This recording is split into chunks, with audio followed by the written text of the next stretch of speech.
Hi, guys. Thanks for joining us on the Activate and Illuminate podcast with Mel. I'm your host, Mel. Together, we're going to be diving into some stories of ordinary people doing a little bit of extraordinary things. People who've maybe pushed their bodies, their mindsets, or maybe society's paradigms. So you're going to find yourself maybe wanting to laugh, cry, or even be inspired. We would invite you to share, like, and subscribe, to sign up for our newsletter as well on activateandilluminate.com. Now, just keep in mind that this information that you are going to hear is informational and educational for entertainment purposes only. This does not constitute professional advice of any kind. The views expressed are those of myself and guests only. Listeners are encouraged to seek professional and legal advice regarding their own situations. So, thank you for joining us. We appreciate your time, and thanks again for being here.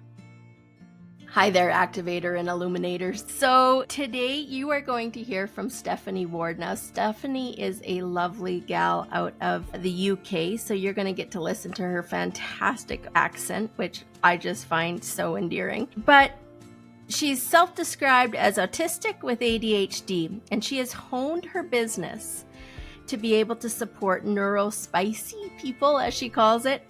And she's created a fantastic community and supports for people that may have ADHD and be in business or different things. So I also found this episode so eye-opening and started questioning myself when she explained about dark humor and how it applies in ADHD. And I'll be honest, I'm a little bit all over the place lots of times.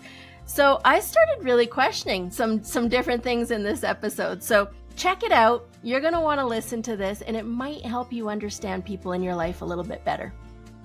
Hi, everyone. We are so grateful that you're here today on the Activate and Illuminate podcast. And today we have Stephanie Ward from the UK. She's got a lovely accent. Thank you. And we are going to hear all about her. She is doing some fantastic things. She has a community called the Spicy Brain Collective, and I'm going to let her tell her story and get into it with us. So Stephanie, tell us a little bit about, first of all, how you got into this, and also like what excites you the most right now. Yeah, so I can honestly say I almost literally tripped and fell into what I do for work. It was never intentional, I think, is really a thing for me. When I was about 15, I started having pain in my lower back, and my family situation wasn't ideal. So the doctors were like, it's all because your mum's an alcoholic, so you must be imagining being in pain. And after I had my son, I had that symphysis pubis dysfunction where my pelvis effectively just wasn't doing things that pelvises are meant to do during pregnancy. And I had like bandages from like my sort of bra line down to my knees to support my pelvis because it was really struggling. And it never got better. And I saw my GP who basically said, pregnancy, played it down. And then he retired on like the Thursday, and on the following Monday, I saw a different doctor. I was like, look, I'm 25. Everything hurts. I'm already using crutches every day. This can't be normal. And she was like, oh, no, that's not normal, honey. Long story short, I had an x-ray that day and I could see that my pelvis was the wrong shape. So I was actually born with hip dysplasia, but because I've got a type of dysplasia where the backs of the sockets are uncovered, it doesn't show on an x-ray as clearly as it should. So what followed was years of surgery. I was in a wheelchair for a significant period of time. But what I learned is that there's a very talented orthopedic surgeon not too far away from me who could fix it. And he fixed the whole thing. Am I in perfect condition? Absolutely not. I don't think I ever will be. But I got my mobility back. And it was incredible. But then I was like, I'm going to need to get a job now because I can't sit and just be on painkillers all day. I'm going to need to do something. And my friend Nikki said, you should be a virtual assistant. And I said, honestly, honey, I'd rather poop in my hands and clap. I do not want to do that. It just didn't sound like fun, So yeah, she was like, you should do that. I was like, oh, fine, whatever.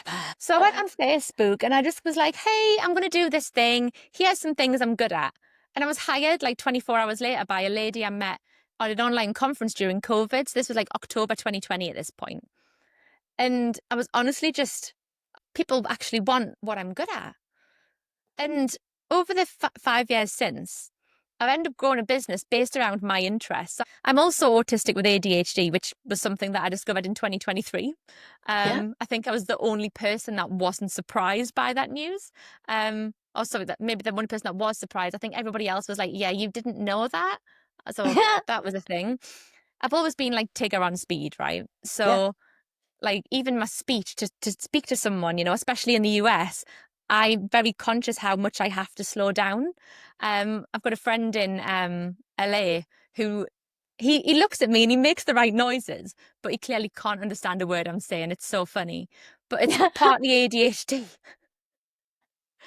But yeah, so I just started working with people who were like me, autistic and ADHD, because I can really see where their struggles are. I can see the things that they're struggling with. And I've lived through that and come out the other side.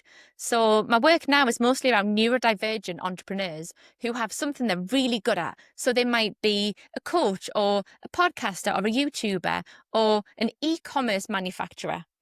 And they're really good at that one thing that lights them up. But where they struggle is the back end of business.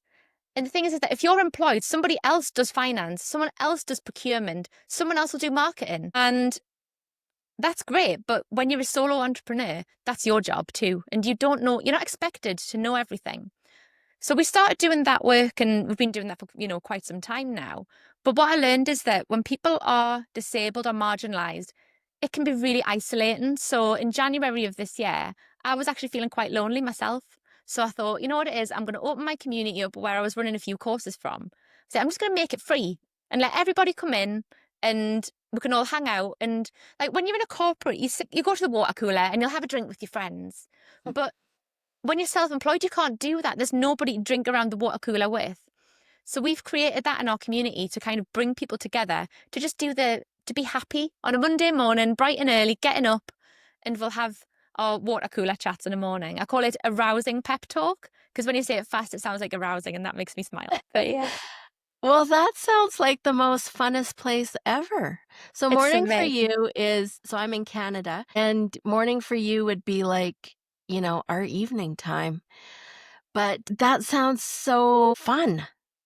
Yeah, it really is. I think the people who come to it are people who do work from home, who don't necessarily have families who understand. I think when you go down this entrepreneurial route, your family don't get why you're doing it. They're like, why can't you get a normal job? Go and work at a supermarket or go and work in an office or go and grind for someone else's profit line. But when you've got that entrepreneurial drive, it's a very different, like we are passionate. We have multiple passions and we get excited. And it can be so soul destroying when the people around us don't get it. So what we've done in the Spicy Brain Collective is bring all these neurospicy entrepreneurs into a place where they've got this like raging bunch of cheerleaders who just want them to be happy and successful. So we've got people from all over the world in there because I mean, I was in LA. When was I in LA? May, I want to say. And like, I'm connecting with neurodivergence all over the world because of my travel. So it just means that people have got that place where they can share experiences and connect and just have a bit of fun because being in business is bloody hard work. Yeah, and I don't know how you see it, but I see like this ADHD, neurodivergent, spicy as you call it, group of people as having some definite superpowers. I would agree to a point. I think there are some really strong talents that people do have, and that with neurodivergence, I think we've all got something that really interests us, that drives us, it could be called a superpower. But I think one of the biggest problems is that actually the disabling elements are quite unseen for a lot of us. So, like myself, I look like an able bodied neurotypical person on the outside, but actually, I can't remember to feed myself. So, one of the most disabling problems for me, I'll get so obsessed with my work and so excited by what I'm doing. I can go 8, 12 hours and have not eaten or even had a sip of water because I forget to look after myself. I don't have the same awareness of my body feelings with my autism as a neurotypical person. So I've actually made myself unwell on several occasions by accident with things like kidney infections because I forget to go in the bathroom. So I'll hold it and hold it and hold it. And then I'll be like, but to the point where I've made myself unwell. So it's like, it's very strange because we are so talented at what we do and we are so passion driven and we can have such great impact. But the things that disable us can seem silly and little to other people, and to us, they're actually so profound. So trying to explain this to a person that doesn't live with it can feel really humiliating in some ways. I've got once helped a lady with a disability benefits application who had ADHD, and she would forget to relieve her bladder to a point where she had to sit like on work calls with a t-shirt and like normal clothes from the waist up, but she would sit on incontinence pads because she would forget to go to the bathroom and she would like soil herself as a result. And it's so interesting how you can be so extremely good in some areas and so extremely disabled in others, but present as normal on the outside. So, what are the range of people that you work with, would you say? I've got people from all different backgrounds, all different experiences, all ages. My youngest client is about 26. My oldest is 78. Oh, wow. She's incredible. Oh my goodness. She is, I think she's convinced herself she's not got long left, and she's just writing books every day, writing books, writing all of her wisdom. It's like she's trying to capture all of this stuff that she's like acquired over years of life. And she's very spiritually aligned as well. So there's a lot of like quantum growth in there. There's a lot of sort of spiritual approaches to things. It's fabulous. But 78 years old, and she's not ready to give up yet, you know? It's like the Louise Hayes story. Yeah, absolutely. Yeah. And like we have people with all different sort of presentations of the disabilities. So we've actually got some people with sort of moderate learning disabilities as well. We've got some people who, you know, are like mini Einsteins, if you like. And it's really interesting to see the variety of presentations in people, especially with like, if people are more autistic, trying to explain things, you have to be quite literal in that. Whereas ADHD, they love a dollop of humor. Or people who are mostly autistic don't necessarily find the humor in things as much. Whereas people with ADHD make jokes of everything, and quite dark jokes at that. So it's quite entertaining. I love my job is what I do. Yeah.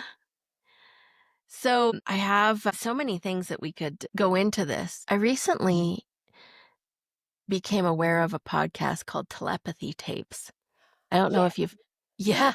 And it made me think about the autistic and the nonverbal specifically, but just any type of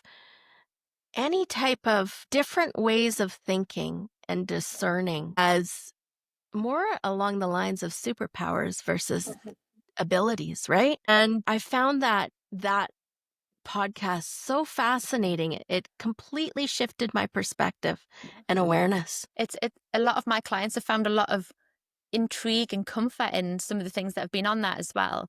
I think one thing for me that stands out, you know, in terms of communication styles, like when you think of sort of an autistic person's communication, if they can't say things verbally, they need to find other ways. And it's fascinating how they find ways to communicate without speech. Yeah. And even when they can actually talk, we often lean back on things that don't involve that. It's fascinating. The telepathy tapes really, really intrigued me. Like I say, a lot of my clients, I actually heard about it for about 6 months before I actually even tuned in, because so many clients found it fascinating and comforting to them to listen to that. This episode brought to you by protandemcanada.lifevantage.com. What if you could turn on your body to work like it was supposed to? What if you could have it remember how to handle toxins, stress, and the environment like it used to when you were young? What if it worked for your pets too? What if this is not about supplementing something that is missing, but activating something that has gone dormant? About actually turning on your body to make these things again. Learn how to activate your body now. Check us out, protandemcanada.lifevantage.com. What do you think is a myth about neurodivergent people that you wish more people would understand? I mean, there's a lot of kind of stereotypes that people kind of apply to us. I think, you know, there was this myth that ADHD was boys tipping tables in classrooms. And yes, that can be a thing. My general observations is that boys, and particularly younger boys, don't hide who they are. So that you can see why the stereotype is being born from that, is that they aren't hiding. They're quite transparent, where the girls, I think, you know, ADHD was originally sort of seen as a boys only condition. Or actually, what we know about ADHD in women is that hormones play such a huge part in how our ADHD sort of progresses. So you quite often see boys tend to manage things better as they get older, but girls actually get worse. You know, as women sort of hit menopause and perimenopause, it does get worse. And I think one of the biggest myths is that it's a boy's condition, because it's not. The thing is that women, the way that we do things, we tend to, we're like social chameleons, if you like. We camouflage ourselves. We look at the person in the room who is doing the best socially, and we will do everything we can to mimic that person. And that's why we don't get necessarily noticed or diagnosed. That's why we're seeing this huge surge of women getting diagnosed, especially around perimenopause and menopause age, is because we go through our lives just hiding it and covering it. What's really fascinating is that during COVID, we all were locked away in our homes, right? We couldn't go out. And what I've seen since COVID, and I think what a lot of people, sort of clinicians especially, are seeing, is that because we weren't practicing these skills every single day, we lost them. And so the thing is, when I've had surgeries, right, I've had literally my muscles and tendons sliced through, my bones broken. If I don't move that leg every single day, that leg won't recover, right? It's the same with social skills. If we don't practice our interactions and our, game face, if you like, every day, we lose it. And it's unmasking is what it is. We are unmasking. We are dropping that facade that we've been playing for so many years. And what it's meant is that people have come out of COVID, lost those skills, and actually the neurodivergence in them is popping out like a glaring beacon or a big boil on their face because they've not practiced the skills that kept it hidden. And I think, honestly, it's a blessing because I think the stereotypes that tie it to just a boys only condition has meant that the female presentation has been ignored for so long. And the thing is that we're seen to be, women already have penalties in their career, right? The motherhood penalty. We go and have our children and we're 5 years behind our career when we come back. And, we're seeing like there's still gender pay gaps all over the world. Men are paid more for exactly the same job because women aren't valued. And then we are seen as lazy because of this ADHD thing where a boy with ADHD was getting pills. So now they're seeing through that and saying like, women have this too. It's changing the game. I've seen so many female entrepreneurs completely pop off and accelerate after diagnosis because when they had this unseen thing playing in the background, they were working at like 150, 200% just to keep up with everybody else. And when they know what that is, when they get medication, they're still doing the 200%. So they do far better than their peers, especially the neurotypical ones, because they're still trying as hard as they ever did, but they don't have to. So the impact is huge. Now, I don't know how it is in the UK, but I know here what it feels like to me is there is such a push to diagnose kids and adults into the meds. Do you see people having repercussions from that, or do you see it being like, from your stance, is it mostly positive, or is there any attributes that you would say are concerning? So I have some mixed views around this. So before my son was diagnosed, there was a lady in my local area was telling parents who had hyperactive children to give the children high sugar content drinks before going to psychiatrist appointments to emphasize the symptoms. What we actually know is that can have the opposite effect on kids with ADHD, which meant there was some children were getting diagnosed that didn't have it because they were being stimulated hyperactivity. Okay. Now, that's a rare occurrence and that is what it is. There are a lot of children who are struggling in school, particularly since COVID. And I think that, having a diagnosis, having a sticker on the box, as it were, having that label means that you've got access to a toolkit that can help that child. So when my son was diagnosed autistic, it meant they had a new toolkit to try and help him with, okay? When he was diagnosed with ADHD, that actually came quite a lot later because he was sort of more inattentive than hyperactive. He wasn't a table flipping, jumping around kind of child. It was my diagnosis that actually convinced them that he should be reassessed. But I didn't necessarily think it was important to get him diagnosed because I didn't think that medication would be important to him. And there was a lot of things that we could do in terms of managing it holistically. We have our house is a house of systems. There are systems everywhere you look to make things easier, even down to where things are placed in the cupboards in the kitchen for accessibility and stuff. So I had kind of this stance in my own head that medication should be a last resort. And I still do stand by that. I think that we shouldn't medicate as a first response. We should look at the holistic approach first, because anything we put into our body has consequences at some point.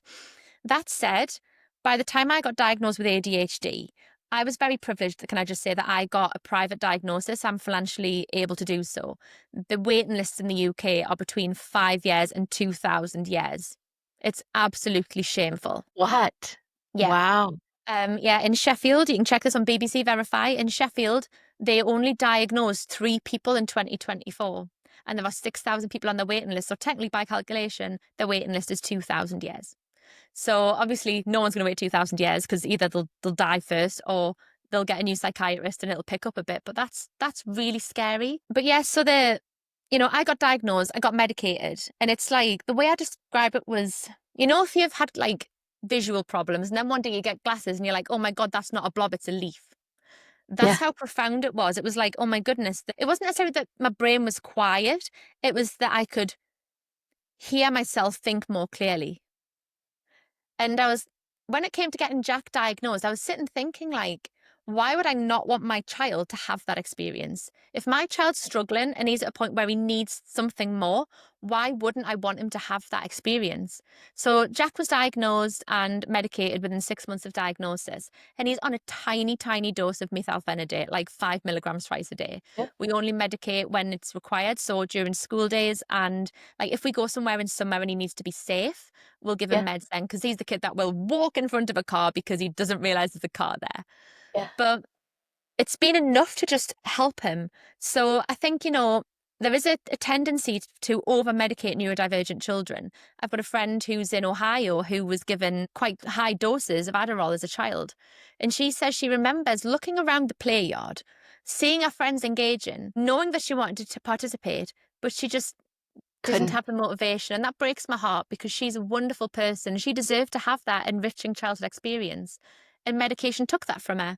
So I think we do try to fine line, it's how much is just enough to make it comfortable, how much is medicating for the convenience of a parent, because we don't want docile, compliant children. The world is a mess. You can see around us, the world is a mess. And if our children are trained to be docile and compliant, they can't become change makers because they won't stand up to things that are outside of the norm. They won't stand up when something's going wrong. So we don't want to train our kids to be like that, whether it's through medication or behavior. We want them to be all of the things that they are in their personality. And I think over-medicating runs the risk of killing that spark. Yeah, I 100% agree with that. I know of so many cases of medicating that are working out, different cases of medicating that weren't working out. I know I tried a little bit here and there and dabbled a bit with one of my kids. Now, you touched on something earlier. Do you think there's a spiritual component to some of these disabilities? I mean, I think there's a spiritual component to every single thing about what we do in our lives. I don't think you can exist in the world and not have some sort of spirituality, whatever you call it. Some people call it religion, some people call it their intuition. But I think, I think it was William Dodson. He's a doctor somewhere in the world. I think it's somewhere over America kind of way. He did some research. I mean, my geography is appalling, okay? So when I flew to LA, I had to watch the plane on the little map on the plane to work out where in the world we were. I didn't realize we were going to fly over Greenland. That was fascinating to me. Can I just say, why is Greenland covered in ice, but Iceland is covered in green? What's that about? Right? Yeah. That blew my mind a little bit. I've totally forgot where I was going with this. Yeah, so William Dodson, he did a piece of research, and essentially people with ADHD before the age of 10 were getting 20,000 more corrective messages than their peers. Okay? So that would be an adult saying, don't run, don't do that, don't talk so loudly. So they are trained to believe that they are the problem. Now, the thing is that the research only went to the age of 10 because beyond the age of 10, it was unquantifiable because it didn't just come from figures of authority. It came from their peers as well. It came from other children. So you couldn't quantify it. So if we as neurodivergents are taught that we are wrong and we are corrected, we trust that someone else knows better than us. We are taught to trust somebody else's intuition and not our own. And I think for me, a big part of becoming who I am and actually, running my business and running my life as I do was leaning into that intuitive side, that spiritual side, and learning my gut feelings and knowing what those feel like in my body. Because we are born with these things. We are born with gut instinct. It's how we keep ourselves safe. It's how when we're walking down the street at night, we will see a person with the hood up and it doesn't matter who that person is. We don't know who's under the hood. We know as a woman, I could be in danger from that person, whether they're male or female. So I will cross over the road. That is intuition, that is gut instinct, that is a protective instinct. But when your protective instincts are trained out of you, you lose access to your connection to your intuition, your connection to spirituality, your connection to the possibility that there's a higher connection out there. And I think one of the most powerful things a neurodivergent can do is actually unlearn that behavior and learn to tap back into their intuition and their feelings and their sort of just their connection to the world and their understanding of situations. Just because we have a disability that means that we don't necessarily read social cues correctly doesn't mean that we can't use our gut feelings about something to guide us through those interactions. And that's been a really important thing for me to learn. Do you think neurodivergence and neurotypicals are more connected to nature? I think that honestly, everyone could do with being more connected to nature. Right. Yeah. I think everyone needs to touch some more grass, get out there and actually rub your fingers in that grass. I think neurodivergents get a lot more from being in nature because, to regulate ourselves, moving our bodies, and, I call it the medium heavy object theory, right? So like if you go out and you're like axe throwing or you're, climbing a tree, it's that medium heavy amount of labor that helps us to regulate our bodies by burning off some of that excess that's going on inside of us. So I think connecting with nature and being outside and doing things outside does have huge benefits to neurodivergence. In fact, next month, I've managed to get a whole group of entrepreneurs who are friends of mine, who are absolutely world class in their respected fields, to come to Scotland with me because we've just taken on a charity as sort of a project. It runs, they run retreats for veterans. So veterans who are either, they've left the military, they're not okay and they need to get back out there, or they're serving military, or there might be police and healthcare workers. It's people who just need a little bit of extra love, a bit just to get out there, reconnect and recalibrate. And of the charities, getting funded for that is harder than ever. So I've actually convinced a bunch of my friends to come to Scotland to do some work on the business in exchange for a day of crossbow shooting, jumping in locks, throwing axes, whittling, cooking food on an open fire. And all of the people that are coming with me are neurodivergent, and they're all so excited at the possibility of being feral and going out there and being wild, It's going to be great. Where in Scotland? It's just outside of the Cairngorms National Park. So it's called, the charity's called Operation Cairngorms. But yeah, it's like literally like the back end of beyond. It's the middle of nowhere. I live in the north of England and it's a 4.5 hour drive for me. So it's quite far. It's in the hills. It snows in winter. It's a cold place, yeah. Okay. My son just was in Scotland for a month and he loved it. Amazing. Where did he go? They went all around. I think they went to Edinburgh to start and then down to Glasgow and rented a car and then drove all around the Highlands and all around some of the little towns. And yeah. It's beautiful. Scotland really is a beautiful place. I've actually got a client who runs tours of Scotland, so like all the whiskey tours and things. And there's so much to be seen in Scotland. But a lot of these bus tours, they kind of pick you up, drive for 6 hours, have like half an hour on a whiskey tour, and then drive you back. And that's what a waste of a day. So she does these private ones so that you can spend more time actually doing the fun stuff rather than just like spending a day on a sweaty bus.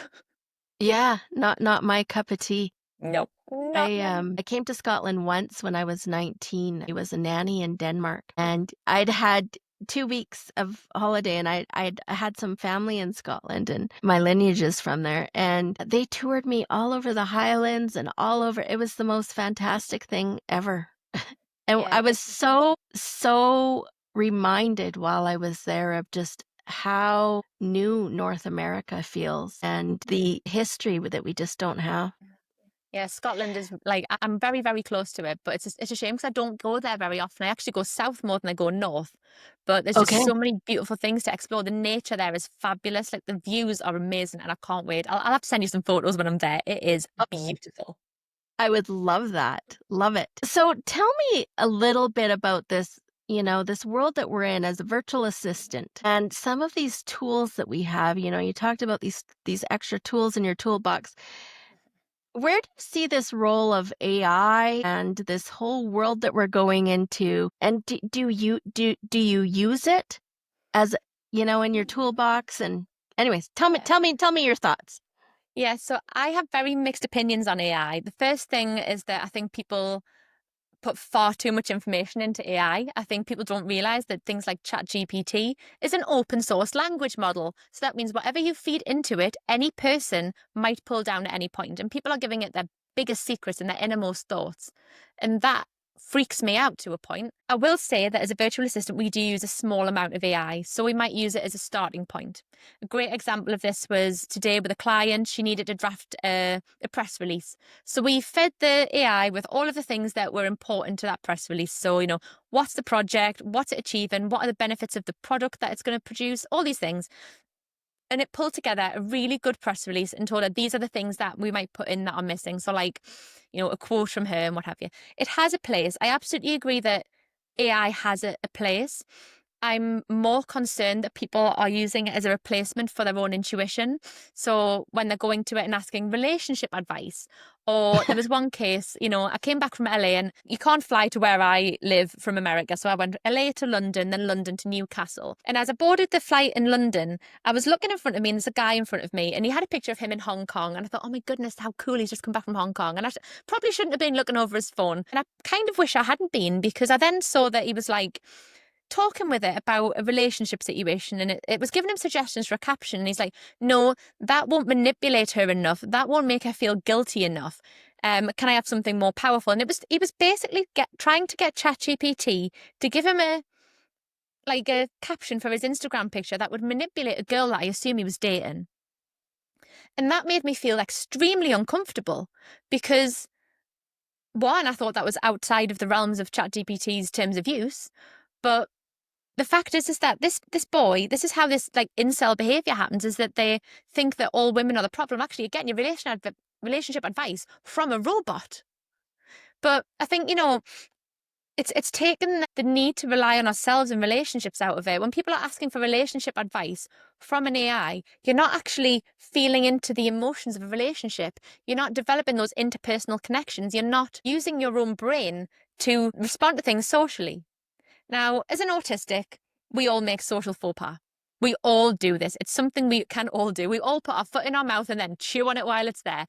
But, yeah, I've done this many times. What I've learned is the right thing to say is always sorry first. Say sorry first, and then you can put it right. But I think, when you're relying on AI to tell you how to respond, you stop using your own intuition, your own gut feelings, and your own intelligence to be a human being. And, our humanity is a huge part of what makes the world a beautiful place. Us being kind and motivated for change is what makes it's what makes the world go round.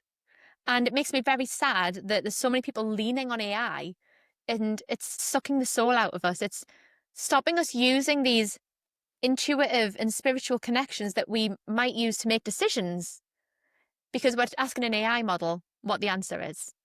And one thing I can say is, when I'm making decisions, whether it's my business, my life, I will not ask AI what the answer is. I'll ask a human being. Yeah. Or I'll ask myself. I find when I look at the flow of people's life, and even this is one thing that I've found myself doing that I feel helps me be more in synchronicity, is even appointments, even maybe regular appointments, like a massage appointment or, acupuncture, whoever it is that you go to. What I have been doing that I feel like allows for so much more magic is ask to be on their wait list. And then whenever anything opens up, they call me. And I feel like it always works out to my betterment. It's always right when I'm needing something or being able to appreciate that. It sometimes think, okay, if I was using AI to schedule, or if I was using somebody else to schedule my life like that for me, I would completely miss out on so many synchronicity moments. Yeah, I've learned by trusting into my own intuition and just letting things come to me that actually some of the most beautiful things happen by accident. Yeah. So I know I've referenced my trip to LA a few times, but that wasn't planned at all. That was completely accidental. I was at an event in March where I spoke on a stage, and I met a lady called Lisa there, who's become one of my dearest friends. And I'd been having this bad day a few months ago, and I'd said to Lisa, like, I just need a spa day. And she's like, let's go, let's do it. So we just literally, this was the Wednesday night. We went on the Friday and maybe the Saturday, and we just had a night in a spa, had a few drinks, and just had a really nice evening. And when I came back from the spa, I messaged Danny, who'd run the event I'd been at. I was like, thank you so much for introducing me to Lisa. I've had the best time. All I need now is another one of your events to fill up my cup. And she went, well, why aren't you coming to the Hollywood festoon? And I was like, it's in Hollywood, Danny, and I've got a child and no flights and things. And she went, look, if you can get yourself to America, I'll make sure you get into everything that we're doing while we're there. So I was like, oh, crap. Okay. So my friend Ben, he's actually psychic medium. He's an incredible, incredible guy. He really helps with my sort of intuitive stuff as well. He's really, really helped me to develop that. But I rang him and he didn't answer the phone. And Ben always answers. So I kept ringing him. And then he's like, oh my God, what do you want? I was like, how are you getting to LA next week? He went, why? I went, because I think I'm coming. He was like, okay, you need to book this flight and I'll put you on my transfers and I'll put you on my hotel. The next thing I know, it's 2.5 hours later. I've got my Esther, I've got my flights booked, and I'm going to LA 7 days from then. Wow. And it was incredible. And we went and I met some really cool people there. People who were fascinated by the work I do. Because I think, especially in the US at the moment, there's quite a lot of things going on that neurodivergent people are being shredded. There was some things said by RFK Jr. that were quite uncomfortable about the value of autistic people. Apparently, we will never wipe our own asses. It's like, well, I've managed to do that most of the times in my life, thank you. But, whatever, sure. Thanks, mate. That was kind of you. But, by me being there and being visible and sharing what being autistic and ADHD looks like, it opens up other people's perspective. And what it's opened up for me is a whole other market for my business. Because it's not the neurodivergence that I found wanted my services in America. It's the neurotypicals who need a different perspective. So if I hadn't got on that flight on a whim, I would never have made these connections and I would never have had those conversations. And there's been some really powerful ones come out of that. I'm hoping to go to Kenya next year. And that was as a result of people I met in LA. I believe that taking opportunities, I think, there's in human design, there's this like hell yes and hell no kind of thing within my human design where I know when to say yes and when to say no. If I just feel into it and actually listen to when should I be accepting these opportunities, I think, there are so many things that cross our way, and actually saying yes when you'd normally say no and saying no when you normally say yes is a very powerful exercise. And I think when you say yes, your instinct would be like, go for it anyway, because you never know what's going to come from that opportunity. And some of the best opportunities I've had is by just, sure, I'll do it. Yeah. I agree. So what do you think? You said something there. What do you think it is that neurotypicals need to know that they don't? I think it's that neurotypicals, they need to know that we are just as valuable as them. We're just programmed differently. It's like the neurotypical brain is a Windows PC and the neurodivergent brain is a Mac. They both are very, very powerful devices, but you can't make them talk to each other very well because they're literally programmed with different code. Yeah. The core of who they are as computers, in that analogy, is so different. And there's actually been some research done, and I don't know who it was, and I wish I could remember, but essentially communication breakdowns happen between neurodivergence and neurotypicals. When a neurotypical talks to a neurotypical, they're fine. And when a neurodivergent talks to a neurodivergent, they're fine. But when neurotypicals and neurodivergents communicate with each other, that's where most breakdowns happen because they are just wired differently. They're not singing from the same hymn sheet. It's like one person turning up with the Mac, one with a PC, and trying to get them to do the same thing. They aren't going to do it exactly the same. The output can be the same. The outcomes can be identical, but they do it a different way. And just because the way we do it is different doesn't mean it's wrong.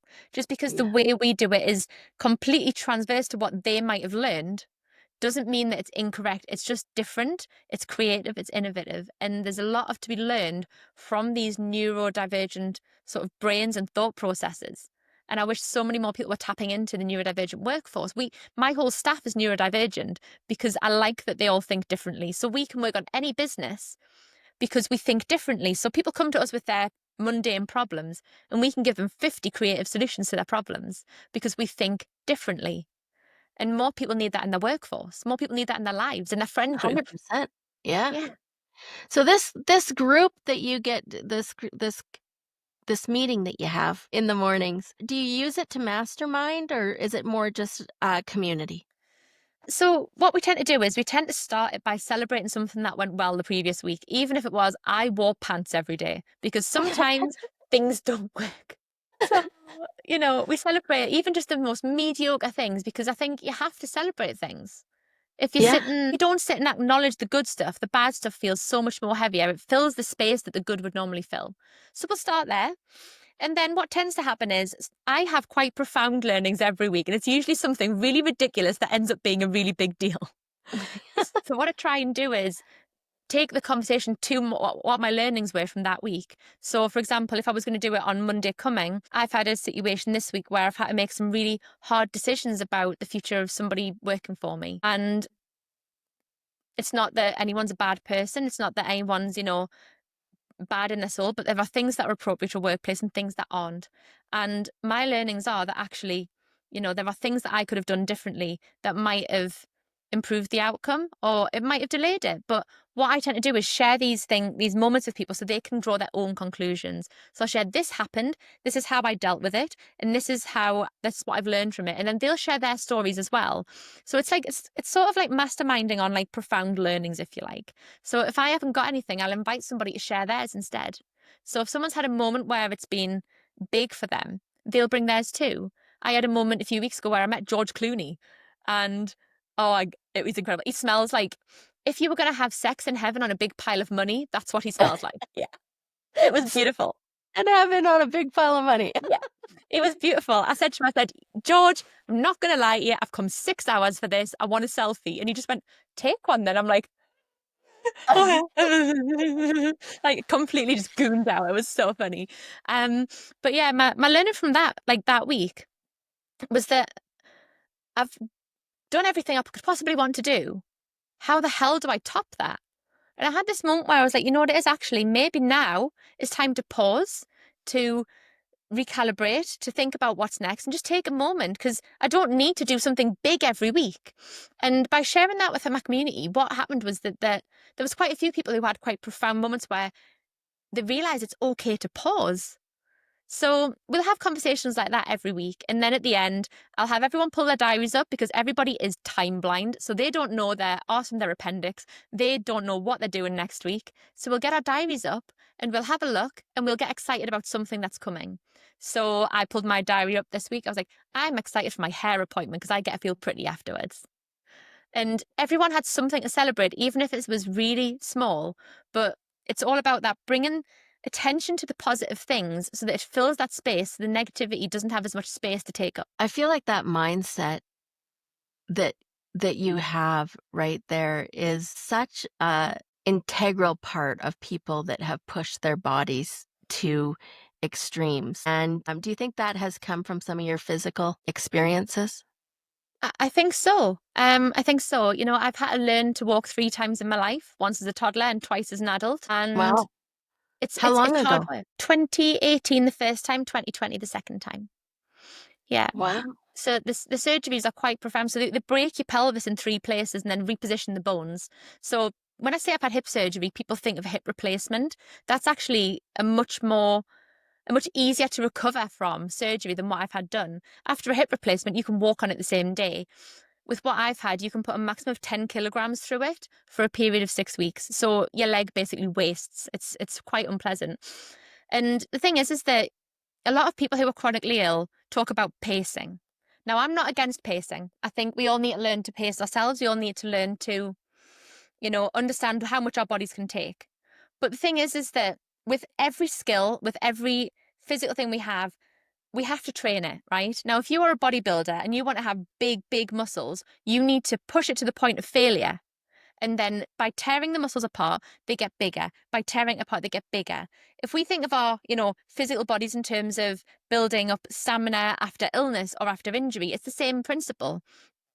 But I also think that actually there's a lot of that in terms of our mindset. If after divorce or after heartbreak or after these things, if we sit and just pace ourselves and only ever do 80% a day, 80% will become 100% over time. So then we'll only do 80% of that 100% and we will diminish ourselves and degenerate. Or we can choose to push a little bit further. And yes, you know what it is? It's going to be hard, Melanie. It is going to hurt like hell. It is going to be deeply unpleasant.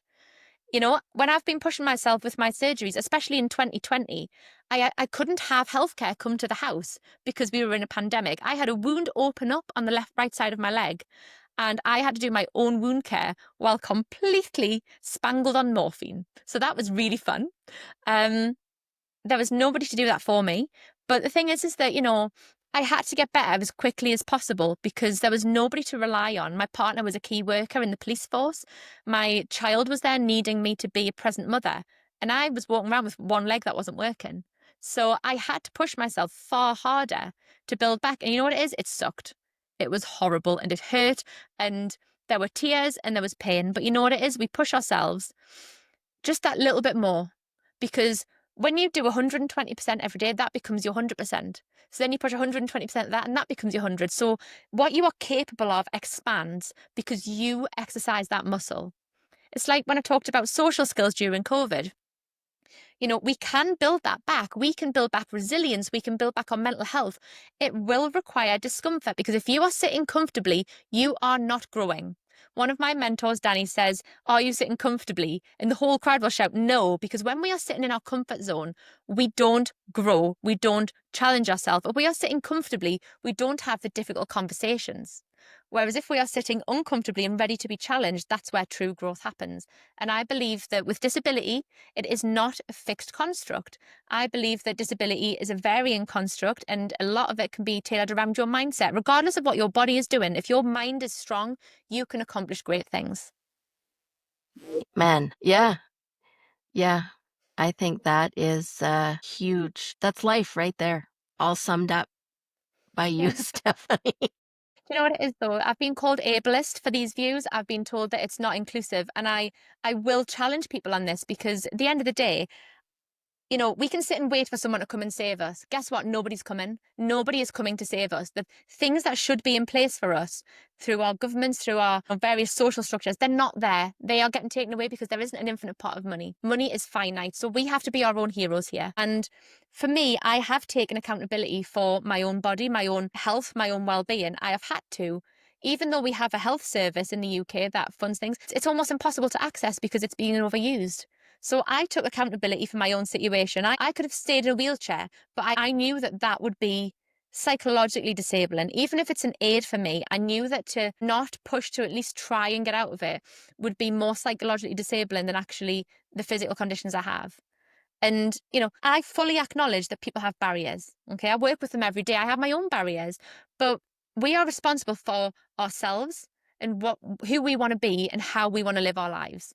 And just because you've got a barrier in one area doesn't mean you can't absolutely smash it out of the park in the other. And I will stand by that. I will die on that hill because our brains are more powerful than our bodies. Yeah, I agree. But when you talked a little bit about the COVID experience before and you used the word unmasking, I found that what happened with people with the masks was when you said there that our unwillingness to push past comfort things, I felt even by having and I'm not maybe the best person because I didn't wear them very often, and I live in the country, so I didn't have to. So, but it is even by, if I felt like its purpose was to cover up humanity and it did something to the psyche of people. I feel like people that wanted to hide were able to hide more, and people that didn't want to hide felt all these different things inside of themselves, but it did something to our psyche.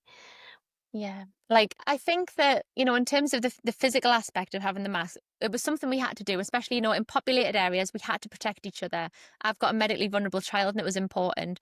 But I think that, you know, the masks went away and some people, even if they didn't keep the physical masks, they had this protective layer that they'd been able to bring up as a result, you know. We were mandated to cover because that was the rules, because it was protecting other people. But I think for some of us, it has done damage in terms of how we psychologically present ourselves. And it's this resilience piece. Our resilience has been diminished by not practicing our skills, by hiding away, by not being visible. A lot of business owners are terrified of showing up on social media. Is that because of COVID or something else? I couldn't put a label on it. I couldn't. But I think COVID definitely encouraged us to hide. And I do think, there were people dying, and I think it was safe for us to do that to protect other people. But it's that aftermath. We are going to see the effects of hiding our children away and not socializing them for years to come. Was it avoidable? Absolutely not. We had to do what we had to do, but that doesn't mean there isn't consequences. I find that with a lot of things in life, you've got the intention, the perception, and the impact, right? Now, obviously, the masks, the intention was to protect people. Some people felt the perception of it was a control element, and I don't see that myself. But the impact was that it has diminished some people's resilience. If you look at any interaction, if you buy someone a gift, okay, your intention is to make them feel good. Their perception might be, what does she want from me? The impact could actually be distrust. Now, the thing is that the intention was good, but the impact can be the complete opposite. And I think when we consider all of our interactions in that way, it does not make you think about how you're actually interacting with the world. If you consider your intentions and what you meant, and consider how that can actually come out at the other end of it, it can change how you interact with people. And actually, it's really good for kindness. Analyzing things in that way it makes you reflect on how to be kind, how to be genuinely well intended, and for also your intentions to have the impact that you want them to. So tell us a little bit about some of your future intentions. You've told us a little bit about some of the excitement that you have going on right now, but what do you see happening in your future, and just some excitement that you might have coming up around that? Yeah. So do you know what, right? Do you know what I'm doing this summer? I am having what I'm calling the gentle summer. Okay. Uh-huh. So Lewis Capaldi played at Glastonbury 2 years ago, and he had a tic attack so severe on stage he couldn't continue performing. And this year he came back on stage at Glastonbury 2 years later, recovered. And guess what? He got on that stage and everyone was buzzing to have him there. They were excited. They were proud of him. If it's good enough for Lewis Capaldi, it's good enough for me. My audience will still be here in 2 months if I take a little bit of a break from traveling. I've been away every 2 weeks for 6 months because we were facing a very real financial challenge at the beginning of the year. A lot of my business is government funded contracts as well, so people can get government funding for disability support. And a lot of that's being taken away. So I had to do a lot of work to be visible, to make sure that my business had a future, because my staff are my babies. They are my family, and I want to make sure that they have a future. But what I've done by showing up and being there is I've tired myself out. So my summer, I've got a nice gentle summer planned. I am, doing a lot of self-care, a lot of reflection, a lot of sort of just reconnecting. The thing in Scotland, yes, it's work, but it's on my terms. I choose to do that. I'm overhiring staff. I'm just doing a little bit of consolidation, a little bit of gentleness, and bringing that real peace to my business. Because in September, conference season starts up again. I'll be traveling again. But what I want to do actually is model what that gentleness looks like, because I think my community, when they see me out and about and traveling and doing all of the wonderful things, is that I run the risk of actually becoming unrelatable. Because if they think Steph can do all of these things, Steph can go away, why am I such a failure? That is the last thing I want my people to feel. So when I decided to take the gentle summer, I actually sat with my community and I said, I'm going to be very honest with you. I need a break. And I told them, I'm still doing the Monday pep talks, but all other programs were suspended for the summer. We've got things like my team are doing body doubling sessions. The VA services are still very much going, but I have a team for that now. So my job is to turn up and just do what feels flowy. And I think that's a lesson we can all learn, is that, you can take a break, and the people who care about you, the people who want you to be okay, the people who are actually genuinely good humans will still be there when you come back. So I think modeling gentleness is something that's very new to me. I certainly haven't had a lot of it in my life. But for the next 2 months, that's exactly what I'm doing. Up until the end of August, it's just gentleness. I've got some really exciting things coming in terms of towards the end of the year. I think I might be speaking in America. I'm going to be doing some more events in terms of just being there and connecting with my community in person. We're also running a mini conference next year as a sort of fringe event to a big conference that comes near us, which is the first event I'll have ever done. It's going to be tailored around neurodivergence. It's going to be about, celebrating the voices of neurodivergent business owners and bringing them all into a space where they can all be together and actually in person, in an accessible space, celebrating what makes us different. I'm hoping as well to have an online version, because I know there are people who won't be at that conference, but I want them to feel included. So we're looking at ways we can bring that in so that even if they're not in the room, they can connect and get excited and feel celebrated. Because the most important thing for me is that, you know, my work is important. I love what I do, and I want my people to feel inspired by each other, not just me. You know, I'm a custodian. I'm not the celebrity here. I am just the guardian of this really, really precious community. And I want them to be the main characters. I'm just a facilitator. So I'm very excited about what an in-person event's going to do for us, because our people are craving in person, but also there are barriers to them being able to do that. So I'm very looking forward to seeing how I can make that work for everybody. I'm really excited. Do you have dates or locations or anything yet? Yes, so it's sometime in June 2026. I feel like it's like around about the 13th. I can pull it up. So the mini conference is going to be there. It's in Newcastle in the UK. Yeah. It's the day before the main Atomicon conference. So Atomicon is the only big business conference that comes to my area.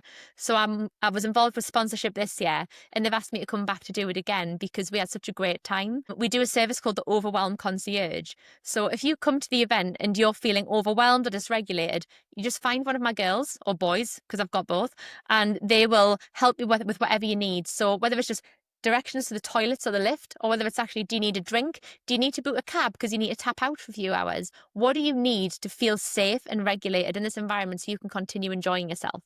So we're going to be doing that service again, which is going to be a lot of fun. What a great perspective. Well, I feel so honored to have had the chance to speak with you, Stephanie. And I feel like my perspective feels a little broader, and very excited about what you're doing. I'm so excited by this concept of this Monday morning chat thing that you talk about, of just getting together. And I would love to be able to direct people to everything that you're doing. So tell us on air where they can go, how they can support, how they can get support, what type of services, all that. Tell us Yeah. everything. So the best way to find us is to come to our community. So if you go to community.thespicybraincollective.com, you will get straight in there, put a little profile picture on, get yourself in, and you will be straight in amongst the action. In our community, we've got the Rousing Pep Talk sessions. So that's every Monday morning, 9 a.m. UK time. We also have body doubling sessions arranged throughout the month. We have documents and resources to help you grow your business. We have some really useful resources in terms of disability rights, which we're building up all the time. We have our Bootstrap Business Club in there. So if you are growing a business and don't want to spend a fortune, come and find us. It's got everything you need, from the basic compliance up until, continuation offers. We cover all areas at a very sort of broad and surface level, just to make sure people are addressing those areas every year, so they can focus on the good bits, but also make sure the back end ticks over. We also sort of have our team is in there, so if you can have people to talk to, or you can come and actually reach out to our team and have conversations with them too. There's a whole bunch of people ready to welcome everyone in. We also obviously have our VA services. Again, just come to the community and we'll signpost you from there. What else do we have? Coaching. I have one-to-one sessions as well. So a lot of people sort of think that they want ADHD coaching, and actually the way that I do it, I kind of get people either before they've done their healing or after they've done their healing, because I'm not here for trauma, okay? I'm not qualified for that, and it would be completely inappropriate of me to help someone process their trauma. But I'm really good at helping people to clear the decks and actually get the ducks in a row so that they can do the healing work, and then help them get back on track afterwards. It's focused around productivity. It's focused on real life solutions, because the thing is that, there's always space for healing, but if everything feels like it's a mess, you can't do that work. So that's something I'm quite passionate about as well.